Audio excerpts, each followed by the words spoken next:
अस्सलाम वालेकुम दोस्तों। आज का जो हमारा ये लेसन है ये बहुत दिलचस्प भी है और बहुत अहम भी, क्योंकि मैंने ख़ास तौर पर आप लोगों की ज़रूरत को मद्देनज़र रखते हुए ये पूरा लेसन तरतीब दिया है। इसका टाइटल मैंने बहुत सोच समझ के रखा है, learn English language in 15 lines. उसकी वजह यह है कि ये वो बज़ाहिर आम और आसान नज़र आने वाली 15 लाइन्स हैं जिनके गिर्द पूरी अंग्रेज़ी ज़बान घूमती है। और अगर आप ये सीख लें, चाहे जैसे भी, उसको रट लें, समझ लें, ज़हन नशीन कर लें, तो आप यकीन कीजिए कि आपको ना कोई टेंस सीखने की ज़रूरत है और ना ही आपको किसी और कन्फ्यूजन में पढ़ने की ज़रूरत है, क्योंकि ये ऐसी 5 लाइंस हैं, ये ऐसे 5 फार्मूलाज हैं, ये ऐसे 5 सांचे हैं जिनमें आप वो तमाम जुमले डालकर निकाल सकते हैं जो आपको लिखने हों या आपको बोलने हों या आपको किसी को समझाने हों। लेकिन शर्त यह है कि ये 15 लाइंस आपको सही तरह से मालूम हो। अब होता क्या है कि ये बज़ाहिर बहुत आसान नज़र आने वाले अल्फाज या लाइंस दरअसल यही लोगों को कंफ्यूज करते हैं, क्योंकि लोग इनको सही जगह पे सही मौके पे इस्तेमाल नहीं कर रहे होते, जिसकी वजह से पूरे जुमले का मफहूम चेंज हो जाता है। मैं आपको टेंस ना सिखाते हुए भी सारे टेंस सिखा दूंगा, क्योंकि इन 15 लाइंस के अंदर वो सारे टेंस कवर हो जाएंगे, वो सारे जुमले कवर हो जाएंगे जो आपको ख़त लिखते हुए, दरख्वास्त लिखते हुए, कोई बात कहते हुए, किसी ख़त का जवाब देते हुए इस्तेमाल करने होते हैं और आपको समझ नहीं आ रही होती, और अक्सर लोग उस पर कन्फ्यूज़ हो रहे होते हैं। लेकिन दोबारा यही कहूँगा कि ये जो अल्फाज हैं, ये जो लाइंस हैं, ये बज़ाहिर आसान नज़र आती हैं, लेकिन इन्हीं में लोग गलतियाँ करते हैं। तो हम शुरू करते हैं बहुत ही बेसिक से, ये 5 लाइंस, फिर इसके बाद 5 और फिर मज़ीद 5। और ये 15 लाइंस याद करने सीखने के बाद मुझे पूरा यकीन है कि आपकी इंग्लिश अंडरस्टैंडिंग का लेवल यहाँ से इंशाल्लाह यहाँ पर आ जाएगा। शुरू करते हैं। पहला जुमला जो है वो दरअसल सिंपल प्रेजेंट टेंस है, आई प्ले। आई प्ले, सबसे ज़रूरी ये है कि आप इसका तर्जुमा समझें पहले। आई प्ले का मतलब है मैं खेलता हूं। आई प्ले, मैं खेलता हूं। अब इसकी जगह पे आप और कोई भी जुमला अपनी ज़रूरत के मुताबिक डाल सकते हैं, लेकिन ये रखें जहन में कि मतलब इसका बनेगा मैं खेलता हूं, मैं खाता हूं। आई रीड, मैं पढ़ता हूं। आई ड्राइव, मैं गाड़ी चलाता हूं, गाड़ी ड्राइव करता हूं। आई रन, मैं भागता हूं। आई एक्सरसाइज, मैं एक्सरसाइज करता हूं। लिहाजा जो भी जुमला आपको इस सांचे का या इस नौयत का चाहिए होगा, वहां पे आप I play, I read, I sing, I sleep इस्तेमाल करेंगे। तो इसका पहले तो मतलब समझें, आपका ये प्रेजेंट टेंस का जुमला है, आई एम प्लेइंग। अब ये भी प्रेजेंट ही का जुमला है। मैं इस तफसील में नहीं जाऊंगा कि ये किस सब टेंस का जुमला है। टोटल 12 टेंस होते हैं अंग्रेजी ज़बान में, लेकिन हर एक टेंस को अगर मैं आपको समझाने बैठ गया तो शायद अगला हमारा 1 महीना तो शायद टेंस को समझने में। हमारा मकसद ये है कि हमें कम से कम वक्त में आसान से आसान तरीके से लैंग्वेज सीखनी है। दूसरा जुमला, आई एम प्लेइंग, इसका मतलब है मैं खेल रहा हूं। ठीक है। अब यहां पे कंफ्यूजन पैदा होती है कि लोग एम की जगह पे बाज दफा हैव बीन लगा रहे होते हैं, हैव लगा रहे होते हैं, जिससे सारा का सारा उसका तनाजुर, उसका मफहूम चेंज हो जाता है। उसको हम आगे जाके पढ़ेंगे। पहले आप ये रखें जहन में कि I am playing, I am reading, I am teaching. Am हमेशा वहां पे इस्तेमाल होगा जहां पे आप उस मौजूदा जुमले की बात कर रहे हैं जो उस वक्त हो रहा है, उस मोमेंट पर, उस लम्हे में हो रहा है। जैसे क्या, मिसाल के तौर पर कि मैं आपको पढ़ा रहा हूं, I am teaching. This is happening right now, right in front of you at this particular moment. तो जो कुछ उस पर्टिकुलर मोमेंट पे हो रहा होता है उसमें हमेशा हम am का इस्तेमाल करते हैं, हाल का जुमला, लेकिन जो उस वक्त हो रहा है। have या have been कहां आता है वो मैं आपको आगे बताता हूं। I am playing, I played। अब आपने देखा, अब हम थोड़ा सा माजी की तरफ जा रहे हैं। I played, मैंने खेला, मैंने खेला। आई प्लेड, मैंने खेला। अब जब किसी ऐसी चीज के बारे में आपने बात करनी है जो आप बता रहे हैं कि हो चुकी है, तो आप कहेंगे आई प्लेड। आई एट, मैंने खाया। आई रेड, मैंने पढ़ा। आई संग, मैंने गाना गाया। आई स्लेप्ट, मैं सोया। आई टॉट, मैंने पढ़ाया। ठीक है। अब उसके बाद हम चले जाएंगे मजीद माजी की तरफ। आई वॉज प्लेइंग यानी कि मैं खेल रहा था। अब यहां पर हम हैड भी लगा सकते थे, लेकिन कहां लगाएंगे वो हम इससे आगे पढ़ेंगे। यहीं पे लोग कंफ्यूज होते हैं। ये जुमला बन रहा है मैं खेल रहा था। अब जहन में रखें कि ये एक ऐसे जुमले की बात हो रही है जिसको अगर मैं आपके सामने मुकम्मल करूं तो ये बनता है आई वॉज प्लेइंग, मैं खेल रहा था जब वो आ गए। I was playing when they came. I was studying when my mother came, मैं पढ़ रहा था जब मेरी वालिदा आई। I was driving when the phone rang, मैं गाड़ी चला रहा था जब फोन बजा। I was teaching when there was power outage, मैं पढ़ा रहा था जब लाइट चली गई। ठीक है, तो ये हो गया वॉज। हैड और हैड बीन का इस्तेमाल हम आगे करते हैं। आई हैव प्लेड, इसका मतलब पहले समझें। मैंने खेल लिया है। हैव का मतलब है, जैसे कि मैं आपको पुराने लेसन्स में पढ़ा चुका हूं। हैव का इस्तेमाल तफसील से मैंने आपको पढ़ाया है। अब आपने देखना यह है कि ये कह रहा है मैंने खेल लिया, आई हैव प्लेड। अब आप पहले आप प्रेजेंट में थे, अब आप पास्ट में जा रहे हैं। अब हम आगे भी पास्ट को पढ़ेंगे। आई हैव प्लेड, मैंने खेल लिया है। आई हैव टॉट, मैंने पढ़ा लिया है। आई हैव ईटन, मैंने खा लिया है। आई हैव गॉन, मैं जा चुका हूं। सिमिलरली बहुत सारे जुमले और जो आपके जहन में आते जाएं, आपने हैव के साथ वो जुमले लगाने हैं। अब आपको एक फॉर्मूला मिल गया है कि हैव के साथ आपने वर्ब की सेकंड फॉर्म यानी कि ईडी लगानी है, और आप जो भी चाहें वो कर सकते हैं। कोई भी जुमला, I have read, I have improved, whatever. So मैंने खेल, जो भी जुमला आपका ऐसा हो जिसमें आप माजी के किए हुए काम को बता रहे हों, तो आप कहेंगे आई हैव प्लेड। अब ये छोड़ दें, आप इस बहस में ना पढ़ें कि ये किस टेंस का जुमला है या ये किन टेंसेस के जुमले हैं। इस तरह ही आप कंफ्यूज होंगे। आप सिंपल ये जुमले देखें, इनका मतलब अपने जहन नशीन करें और इसका इस्तेमाल सीखें। उसके बाद इन अल्फाज के साथ आप जो जुमले चाहें बना सकते हैं अपनी ज़रूरत के मुताबिक। शर्त यह है कि आपको वर्ब्स के सही इस्तेमाल का और उनकी सही प्लेसमेंट का पता हो। ये 5 जुमले आपने देखे, इनको आप याद करें। इससे अगले लेसन में जो इसके साथ शुरू होने वाला है, मैं मजीद 5 जुमले आपको बताऊंगा जो थोड़े से इससे मुश्किल हैं, और फिर आखिर में मजीद 5 और आखिरी 5 जुमले जो थोड़े से उससे मजीद लोगों को मुश्किल में डालते हैं। लेकिन वो आप अगर सीख लें तो ये पूरा लेसन इन 15 लाइन्स के अंदर आप इंग्लिश में अपनी अंडरस्टैंडिंग के लेवल को यहाँ से यहाँ बढ़ा सकते हैं। चलते हैं हम अगले सेशन की तरफ।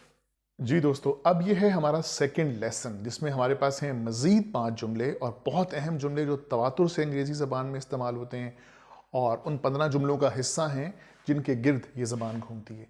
अब हम थोड़ा सा एडवांस स्टेज पर आ रहे हैं और अब हम सीखना शुरू करेंगे ये लाइंस जिनमें लोग ज़्यादातर कन्फ्यूज़ होते हैं। Have been, had been, was. अब ये जो जुमला है ये है आई हैव बीन प्लेइंग। इसको लोग बाज़ दफ़ा गलत समझते हैं और इसका मतलब ये निकालते हैं कि जैसे मैं खेल रहा हूं। आप जुमला पढ़ें आई हैव बीन प्लेइंग और लोग क्या जुमला इस्तेमाल करते हैं, मैं खेल रहा हूं। हालांकि इसका जो मतलब बनता है वो बनता है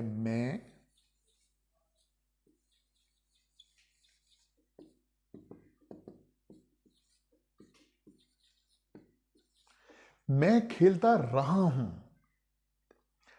मैं खेल रहा हूं, आई एम प्लेइंग, जो उस वक्त हो रहा होता है। लेकिन आई हैव बिन प्लेइंग यानी अब हम बात कर रहे हैं एक ऐसे काम की जो शुरू हुआ था माजी में और आज तक जारी है, या अगर नहीं भी जारी तो हाल ही तक जारी था या कल तक जारी था, वॉट एवर।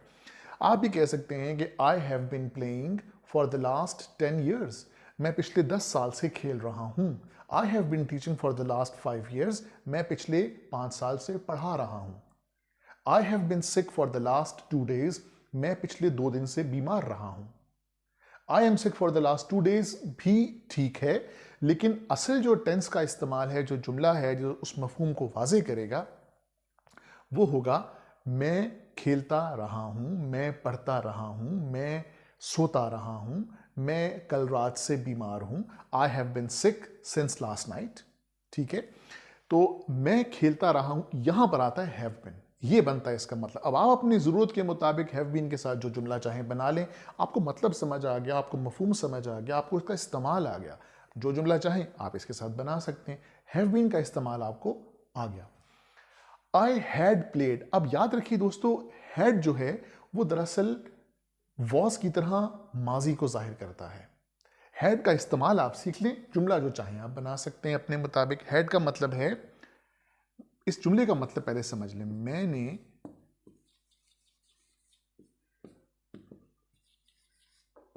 खेला था। आई हैड प्लेड, मैंने खेला था। मिसाल के तौर पे Wasim Akram had played for Pakistan in the year, जो भी आप आगे कर लें, या Jahangir Khan, Jansher Khan had played for Pakistan, had played squash for Pakistan. I had taught in Allama Iqbal open university, I had taught in Riphah university, पढ़ाया था, खाया था। I had eaten rice yesterday, मैंने कल चावल खाए थे। तो आपने देखा कि हैड का इस्तेमाल कहां पे होता है, माजी में, हर चीज जो माजी में जा रही होती है। आई वॉज प्लेइंग, मैं खेल रहा था। आई हैड प्लेड, मैंने खेला था। फर्क महसूस किया आपने, वॉज का क्या था, आई वॉज प्लेइंग, मैं खेल रहा था। आई हैड प्लेड, मैंने खेला था। जुमला आपको जहन नशीन हो गया। ये जुमले आपने किसी भी तरह जहन नशीन करने हैं, समझने हैं, रटने हैं, जैसे आपको आसान लगे, लेकिन अगर हो गए तो इंशाल्लाह कभी हैव बीन और हैज बीन एटलीस्ट आपको कंफ्यूज नहीं करने वाला। आई हैड बीन प्लेइंग, मैं, पहले तो इसका मतलब समझे, मैं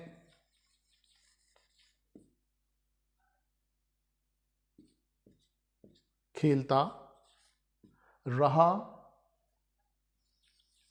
था। अब फर्क महसूस किया आपने, आई हैव बीन प्लेइंग, मैं खेलता रहा हूं, ये एक और टेंस है। आई हैड बीन, जब हम हैव की जगह हैड लगाते हैं तो वो माजी में चला जाता है। आई हैड बीन प्लेइंग, मैं खेलता रहा था। जुमला यूं बना लीजिए कि I had been playing cricket for the last, आप यानी जुमला आपने अपने खुद कंस्ट्रक्शन, मैं अब आपको जुमले दूंगा तो आप कंफ्यूज होंगे। मैं खेलता रहा था यानी मैं खाता रहा था। I had been eating, I had been driving car, I had been travelling. मिसाल के तौर पर आप यूं कर लें जुमला कि when my son started to drive और when my son learned to drive, I had been driving for 10 years। जब मेरे बेटे ने गाड़ी चलानी सीखी तो मैं 10 साल से गाड़ी चला रहा था, यानी 10 साल मुझे गाड़ी चलाते हुए हो चुके थे जब मेरे बेटे ने गाड़ी सीखी। When he entered the profession, अब किसी की बात आप, when he entered the profession, I had been in journalism for 15 years। जब ये इस पेशे में आया तो मैं इस पेशे में 15 साल गुजार चुका था। ठीक है, अब आपने हैड बीन का इस्तेमाल देखा, रहा था, खेलता रहा था, काम करता रहा था, पढ़ता रहा था। अच्छा जी, अब हम माजी और हाल से निकल के फ्यूचर की तरफ जा रहे हैं, जहां पे आपको इन अल्फाज का सामना करना पड़ेगा। जब भी अब आप कोई फ्यूचर के बारे में बात करेंगे, यहां तक तो आपने देखा माजी और हाल, जब भी आप कोई फ्यूचर के बारे में बात करेंगे तो अब आप इन जुमलों का इस्तेमाल करेंगे। आई विल प्ले, लफ्स विल का जो लफ्सी मानी है वो है गा। खेलूंगा, आऊंगा, जाऊंगा, सोऊंगा, उठूंगा, पढ़ूंगा, गाड़ी चलाऊंगा। विल का मतलब है गा, तो फ्यूचर में हमेशा गा इस्तेमाल होता है, तो हम क्या लिखेंगे, मैं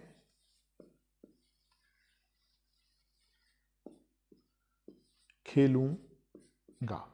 अब जब भी आपने कोई फ्यूचर का जुमला लिखना हो और आपकी ज़रूरत में गा का इस्तेमाल हो रहा हो कि मैं उसकी मदद करूंगा, आई विल हेल्प हिम, मैं ये जॉब छोड़ दूंगा, I will leave this job. हर जगह पे जहां गा का इस्तेमाल हो रहा है वहां पे आपने लिखना है आई विल प्ले।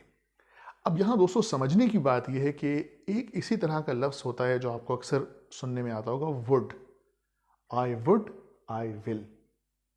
अब बात यह है कि ये दोनों अल्फाज दरअसल एक ही इरादे को जाहिर करते हैं, गा और गा दोनों का मतलब एक है।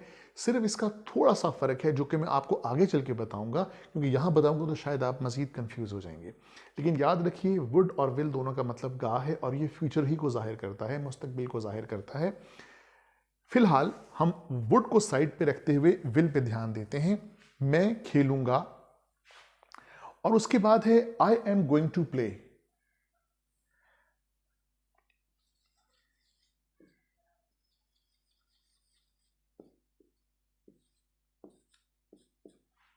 अब बात यह है दोस्तों कि विल और I am going to play का फर्क बहुत मामूली सा है, लेकिन ये जो इरादा है, विल फ्यूचर का इरादा जाहिर करता है, गोइंग टू प्ले भी फ्यूचर का इरादा जाहिर करता है कि ये होगा, ऐसा होगा, वैसा होगा, गा और गा। लेकिन दोनों में फर्क ये है कि जब हम विल की बात कहते हैं तो विल एक बहुत ठोस और कंफर्म्ड इरादे को जाहिर करता है।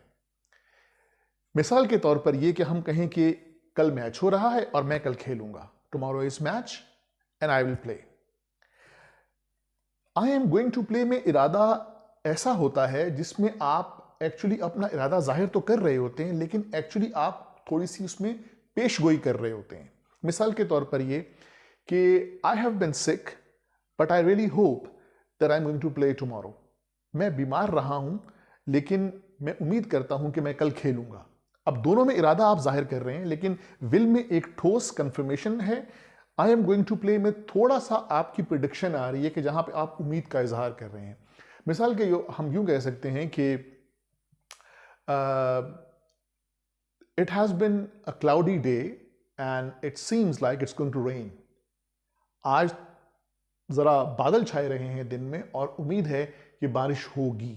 तो आपने देखा कि हम ये नहीं कह सकते कि बारिश होगी, कि इट विल रेन, बिकॉज ये तो कुदरत के काम है, बारिश होती है या नहीं होती है, हम एक तरह का अंदाजा लगा सकते हैं। तो उसमें I am going to play, I have been sick, I have been tired, I have been travelling, but I really hope that by tomorrow I am going to play.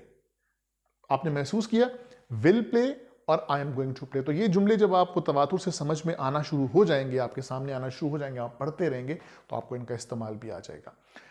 अब हम चलते हैं अपने मजीद 5 और आखिरी 5 जुमलों की तरफ, जिसके बाद 15 सेंटेंसेस का ये कोर्स, ये लेसन कंप्लीट हो जाएगा। और वो अगर आपने सीख लिया तो all these 15 lines put together will help you learn the language and you will be able to get a greater grasp over the language, and I'm pretty sure that your understanding level will jump from this level to this level. Let's now move on to the next 5 lines. तो दोस्तों, ये है इस series का तीसरा और आखिरी session, जिसमें हम आखिरी 5 जुमले पढ़ने जाएंगे जो थोड़े से मुश्किल हैं लेकिन बहुत अहम है। और ये 5 जुमले जो हैं, आप यूँ समझिए कि इस पूरे सेशन का हासिल है, जो सबसे ज़्यादा कंफ्यूज करते हैं लोगों को। मैंने शुरू किया था बहुत बेसिक से और अब हम आ चुके हैं इसके एडवांस तरीन लेवल पे। अगर ये जुमले आपकी समझ में आ जाएं तो ये would, have, could, will, is going to, could have been, could have, आपको सारा कुछ क्लियर हो जाएगा। तो हम शुरू करते हैं। पहले इस जुमले का मतलब समझिए। आई विल बी प्लेइंग, मैं खेल रहा हूंगा। मैंने आपसे कहा था फ्यूचर का मतलब जहां पे हम गा का इस्तेमाल करेंगे वहां पे हम हमेशा विल का इस्तेमाल करेंगे। विल और वुड के डिफरेंस में मैं भी नहीं आ रहा, वो मैं बाद में आपको बताऊंगा एक और डिफरेंट स्पेसिफिक सेशन के अंदर। मैं खेल रहा हूंगा, आई विल बी प्लेइंग। अब इसको हम कैसे इस्तेमाल करते हैं? जुमला ऐसे होगा, कल इस वक्त मैं खेल रहा हूंगा, I will be playing at this time tomorrow. अब ये जुमला आप समझ लें, इसका तर्जुमा समझ लें। Will be playing, will be eating, will be writing, आप जो चाहें इस्तेमाल कर सकते हैं। इम्तहान दे रहा, eight this time tomorrow I will be taking my examination, मैं कल इस वक्त अपना इम्तहान दे रहा हूँ, वट एवर। लेकिन आपको फ़र्क विल बी प्लेइंग का इसका मतलब आपको समझ में आई एम श्योर आ चुका होगा। अगला जुमला जो है वो है आई विल हैव प्लेड। पहले तर्जुमा समझ लें, उसके बाद जो जुमला चाहें आप यहां पे एडजस्ट कर सकते हैं। अगर आपको इसका इस्तेमाल करना आ गया, इसका मतलब क्या बनता है?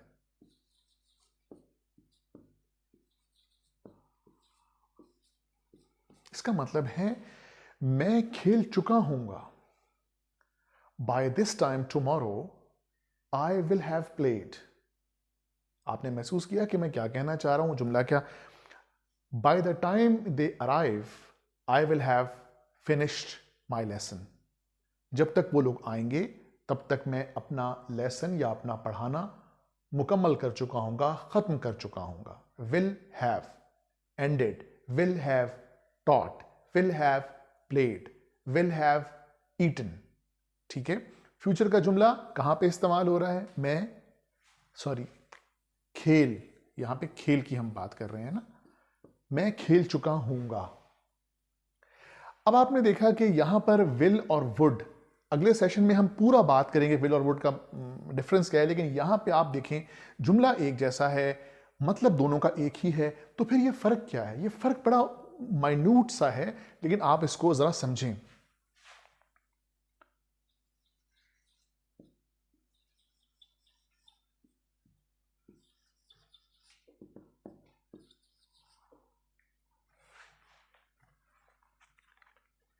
बल्कि इसको हम यूं करेंगे, मैं खेल लेता।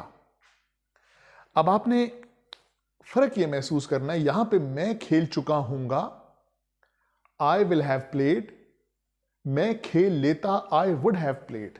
तो फर्क हम कैसे समझें? इसका फर्क ऐसे समझें कि यहां पे जो जुमला कहा जा रहा है उसका तनाजुर यह है कि अगर मैं आपसे ये कहूं कि if I was well I would have played, अगर मैं ठीक होता, यानी अगर मेरी तबीयत ठीक होती तो मैं खेल लेता। मैं खेल चुका हूंगा, आई विल हैव प्लेड, अगर मेरी तबीयत ठीक होती तो मैं खेल लेता। If I was well, if I didn't have fever, अगर मुझे बुखार ना होता, आई वुड हैव प्लेड, तो मैं खेल लेता। If I had time I would have taught you, अगर मेरे पास वक्त होता तो मैं तुम्हें पढ़ा लेता। अगर ये मुमकिन होता तो मैं चला जाता, if it was possible I would have gone.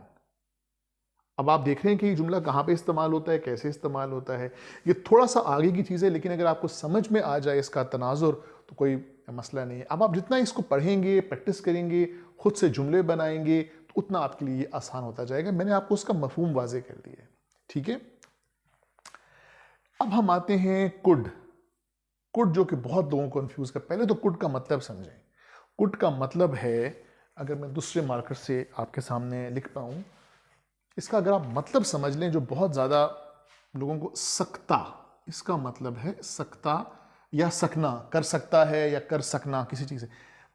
Will और वुड का मतलब मैंने आपको बता दिया। विल का मतलब भी गा है। सकना या सकता, कोई काम कर सकना। अब आप देखें कि मैं जुमला बनाऊंगा तो आपको सारा समझ में आ जाएगा। आई कुड हैव प्लेड, मैं खेल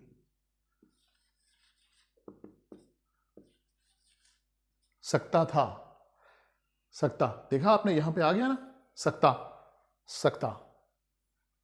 आई कुड हैव प्लेड। अब हम कैसे इस्तेमाल करेंगे इसको जुमले में? अगर मेरे पास बैट होता, हम क्रिकेट बैट की बात कर रहे हैं, तो मैं खेल सकता था। If I had a bat I could have played. अगर मेरे पास मोबाइल होता तो मैं तुम्हें फोन कर लेता। If I had a phone I could have called you. या कि तुम मेरे पास आ सकते थे और मुझे बता सकते थे। You could have come to me, see could have, you could have come to me and told me, तुम मेरी मदद कर सकते थे। You could have help me, तुम इस काम को टाइम पे खत्म कर सकते थे, मुकम्मल कर सकते थे। You could have finished this task on time if you wanted, अगर तुम चाहते तो। सकना, सकता, देखा आपने कुड का इस्तेमाल। अगर मेरे पास गाड़ी होती तो मैं टाइम पे पहुंच जाता। If I had a car I could have reached on time या इन टाइम, जो भी। अब हम आते हैं आखिरी जुमले की तरफ, और वो है कुड, सकना या सका, जो भी। इस जुमले का मतलब है आई कुड प्ले, मैं खेल सका। सकता था, कुड हैव, सका, आई कुड प्ले, मैं खेल सका, I reach there on time which is why I could play, मैं वहां वक्त पे पहुंचा इसलिए मैं खेल सका। आई कुड नॉट प्ले, मैं नहीं खेल सका। I had a injury which is why I could not play, मुझे कोई जख्म हुआ या मुझे कोई प्रॉब्लम हुआ जिसकी वजह से मैं नहीं खेल सका। तो दोस्तों आपने देखा ये वो 15 लाइंस थी जो मैंने आप तक मफ़हूम के साथ आपके सामने रखी, आप तक पहुंचाई, इस उम्मीद के साथ कि ये आपको समझ आ गई होंगी। लेकिन याद रखिए इतनी वसी ज़बान है अंग्रेज़ी कि ये कहना बिल्कुल भी दुरुस्त नहीं होगा कि अगर आपने ये 15 लाइन सीख ली हैं तो आपको ज़बान पे अबूर आ गया, ऐसा नहीं है। आपको मुसलसल एक जो अब सीखने का अमल है अपना वो जारी रखना पड़ेगा और इन लेसन्स की मदद से आप रोज़ बरोज़ अपना जो अंडरस्टैंडिंग का लेवल है उसमें इजाफा कर सकते हैं। ये सिर्फ एक फाउंडेशन थी, ये एक बेसिस थी और बेसिस अगर आपकी स्ट्रॉन्ग हो जाएगी तो आप उस पर जितनी मर्जी बुलंद इमारत चाहें खड़ी कर सकते हैं।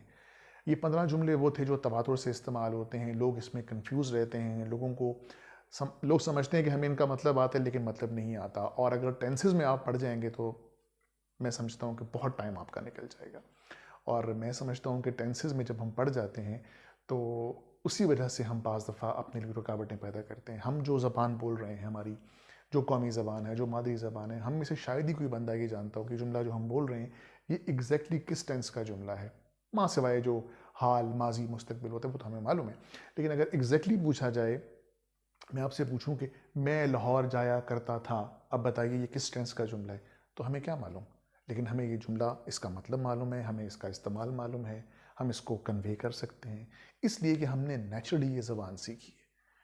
तो मेरी कोशिश और ख्वाहिश होगी कि आइंदा जो आने वाले लेसन्स हैं उनमें भी हम ज़बान को इसी तरह से पिक करें। फ़िलहाल आपसे दरख्वास्त ये है कि आप इन 15 लाइंस को, लेसन्स को रिवाइंड करके सुन लें, अपने पास ये जुमले ज़हन नशीन कर लें। उसके बाद जो वर्ड्स आप चाहें फीड करें और वो जुमला बन के निकलेगा जिसकी आपको ज़रूरत होगी। All the best to you. अगर लेसन आपके लिए मुफीद रहा हो, आपको पसंद आया हो तो चैनल को आप सब्सक्राइब कर सकते हैं और आइंदा के लेसन्स की नोटिफिकेशंस भी आपको इस तरह मिलते रहेंगे। बहुत शुक्रिया। अच्छा दोस्तों, सेशन तो ख़त्म हो चुका है लेकिन अभी रिकॉर्डिंग के दौरान मुझे बताया गया कि इन 2 अल्फाज को भी शामिल किया जाए क्योंकि ये बहुत अल्फाज हैं, बहुत ज़रूरी अल्फाज हैं जो बहुत तवातुर से इस्तेमाल होते हैं और लोग इसमें कंफ्यूज रहते हैं। तो मैंने सोचा कि आपको उन 15 लाइंस के साथ साथ लगे हाथों ये भी बता दिया जाए जो आपके बहुत काम आएगा अगर आप तवज्जो से इसको सुन लें।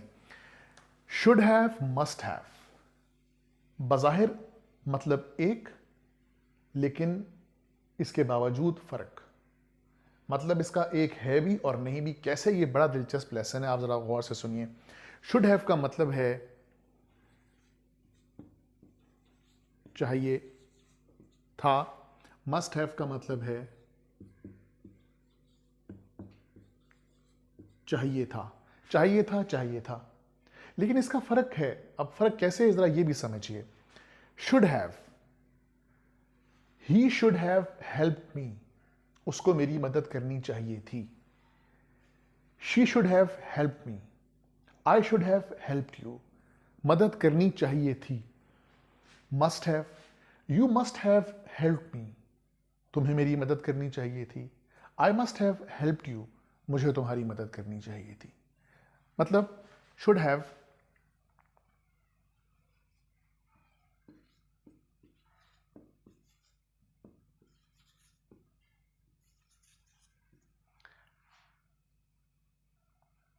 हेल्प, मदद करनी चाहिए। समझ में आ गया आपको? अब मस्ट हैव जो है उसका भी एक्चुअली अगर देखा जाए तो डिट्टो यही मतलब बनता है, लेकिन मस्ट हैव को हम एक और मानों में भी इस्तेमाल करते हैं, वो मैं आपके सामने अभी बोलूंगा तो आपको समझ में आएगा। Adnan must have gone to his village.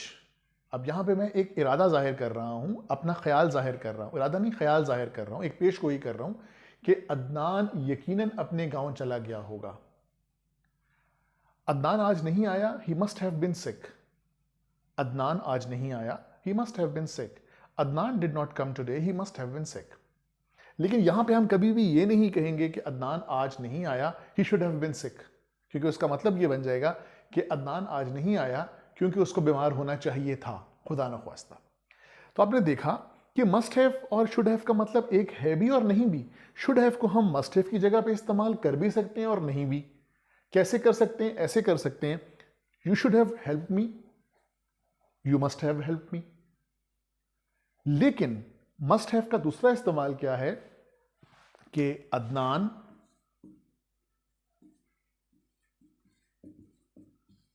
Must have been सिक। यानी अब हम एक इरादा जाहिर कर रहे हैं कि अदनान अगर आज नहीं आया तो वो यकीनन बीमार हो सकता है, क्योंकि वो कल भी उसकी Adnan was not feeling well yesterday and he did not come today, so he must have been sick. लेकिन अगर हम यहां पे इसी को इस तरह लिख लें कि Adnan should have been sick, तो क्या मतलब बनेगा कि अदनान को बीमार होना चाहिए था, जो कि ज़ाहिर है कि गलत है। तो आपने फ़र्क महसूस किया कि शुड हैव, मस्ट हैव, चाहिए था। शुड का मतलब है चाहिए, चाहना या चाहिए, लेकिन उसका इस्तेमाल किस तरह से दूसरे से फ़र्क है, ये आई एम श्योर आपको इसमें वाज़ेह हो गया होगा। अगर हम यूं कहें कि Adnan has been taking medicines for his fever and he should have been well by now. Adnan अपने बुखार के लिए दवा लेता रहा है और उसको अब तक ठीक हो जाना चाहिए था, तो वहां पे शुड हैव बीन आ जाएगा। लेकिन कहां पे शुड हैव बीन आएगा, कहां पे नहीं आएगा, ये आई एम श्योर कि आपको इस लेसन में समझ आ गया होगा।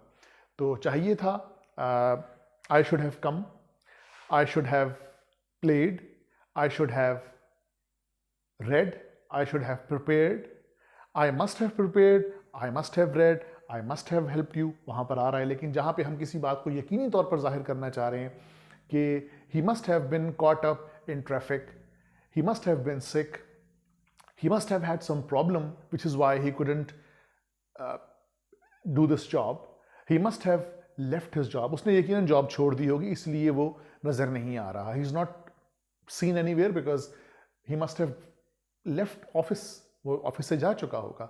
he should have left the office, उसको जल्दी जल्दी चले जाना चाहिए था।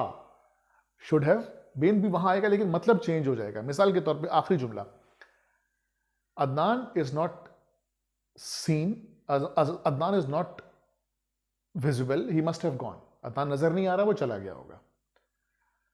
अदनान को ऑफिस से टाइम पे चले जाना चाहिए था। Adnan should have left the office on time. You know, so ये फर्क है must have और should have का। So I hope that helps you.